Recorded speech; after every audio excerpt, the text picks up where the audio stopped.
Hello everyone, I am Ifra, hope you are doing well. तो start करते हैं आज का टॉपिक।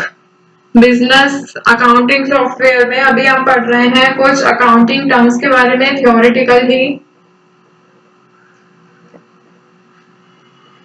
जिसमें कि आपने देखा होगा हमने अकाउंटिंग टर्म्स कौन कौन सी कंप्लीट कर ली हैं कि अकाउंट क्या होता है। तो थोड़ा सा रिवाइज कर लेते हैं, फिर आगे आज का सेशन कंटिन्यू करेंगे।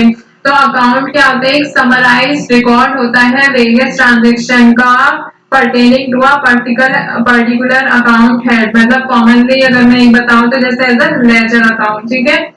फिर बताया था डेबिट एंड क्रेडिट। अब बात आती है डेबिट एंड क्रेडिट में क्या बताया था। तो डेबिट क्या होता है?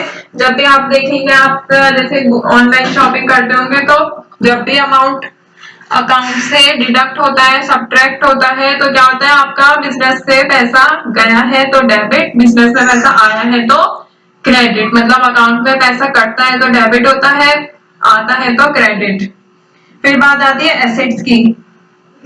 असेट्स में मैंने बताया था, इसमें क्या होते हैं? वो रिसोर्सेज ऐसे होते हैं जो कि ओन किए जाते हैं एक बिजनेस के थ्रू। जैसे वो क्या हो सकते हैं जिनसे हम फ्यूचर में बेनिफिट्स लेते हैं। It can be anything that enable a business to get benefit.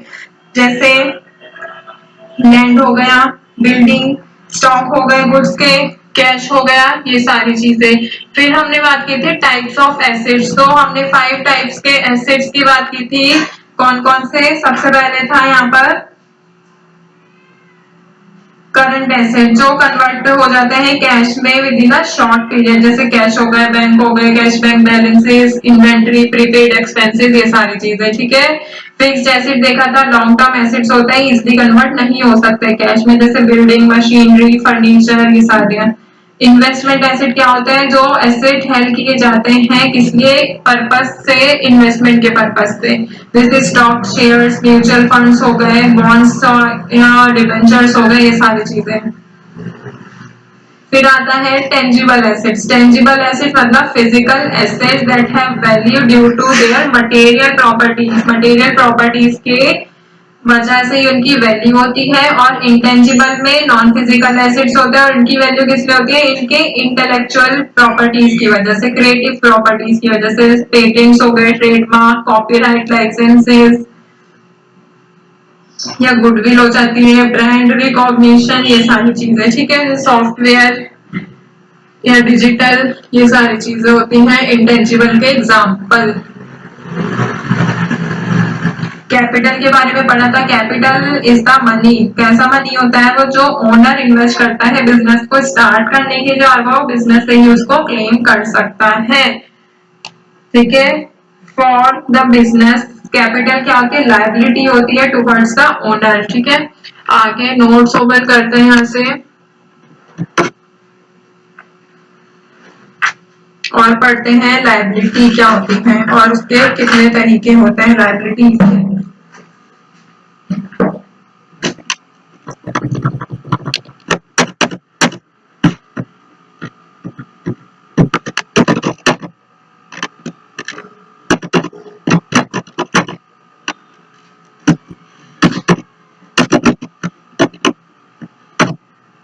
सबसे पहले देखेंगे लायबिलिटी होती क्या है। Liability can be defined as, तो आगे लिखते हैं, it can be defined as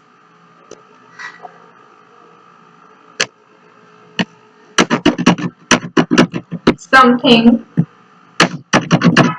that a business owes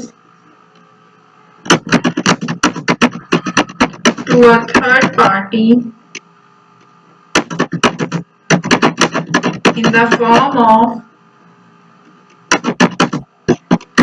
obligation to pay,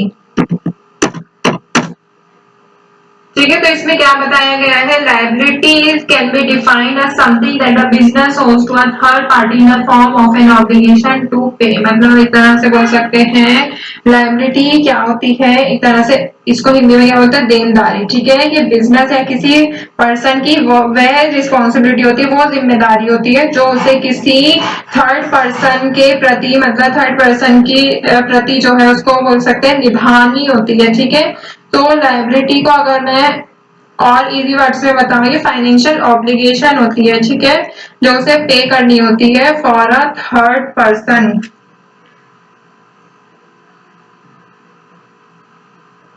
अब इसके एग्जाम्पल की अगर बात करें, जैसे हम कोई भी लोन ले लेते हैं बैंक से या किसी भी फाइनेंशियल इंस्टीट्यूशन से, तो इसमें क्या हो गया, बिजनेस की लायबिलिटी बढ़ गई कि हमें उसको पैसा जो है वापस देना है। ठीक है, देनदारी। अब बात करते हैं टाइप्स ऑफ लायबिलिटी की।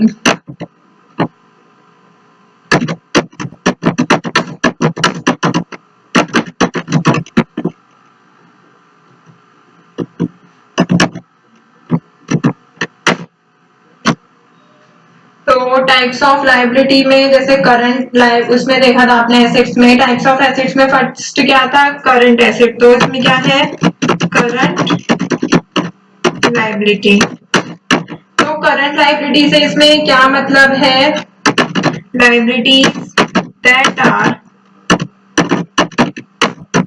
Due to be paid without, या सॉरी विदाउट कह रही हूँ, within a short period. इसमें क्या बताया गया है, वो लायबिलिटी जो कि पे कर दी जाती है with in a short period, जैसे अकाउंट्स पेबल हो गए, शॉर्ट टर्म लोन्स हो गए, या फिर कोई भी वेजेस या फिर सैलरीज पेबल होती है, ये सब किसके एग्जांपल आते हैं, करंट लायबिलिटीज के। ठीक है, फिर नेक्स्ट देखते हैं इसमें लॉन्ग टर्म लायबिलिटी। तो लॉन्ग टर्म लायबिलिटी से क्या मतलब है, इसमें that are due to be paid over a longer period, usually more than a year। मतलब एक साल से ज्यादा की बात इसमें की गई है। शॉर्ट टर्म में क्या होता है, विद इन अ ईयर, इसमें क्या होता है, मोर देन 1 ईयर। ठीक है, करंट लायबिलिटी जो कि पे कर दी जाती है एक साल के अंदर, लॉन्ग टर्म लायबिलिटी जो कि पे की जाती है, इसमें paid over a long more than a year. Third देखते हैं फिर इसके, हाँ लॉन्ग टर्म के एग्जांपल की अगर बात करें, जैसे लॉन्ग टर्म लोन्स हो गए, पेंशन ऑब्लिगेशंस हो जाती है, बॉन्ड्स पेबल होते हैं, ये सारी चीजें। थर्ड देखते हैं फिर इसमें कंटिंजेंट लायबिलिटी। कंटिंजेंट लायबिलिटी क्या होती है, लायबिलिटीज दैट मे अराइज, मतलब इस वजह से आती हैं in the future but are not yet certain।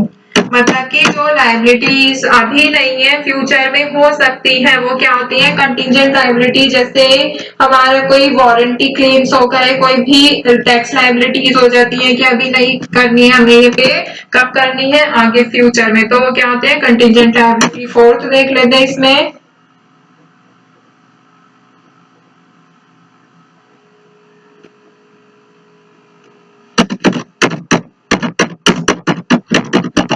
External liability.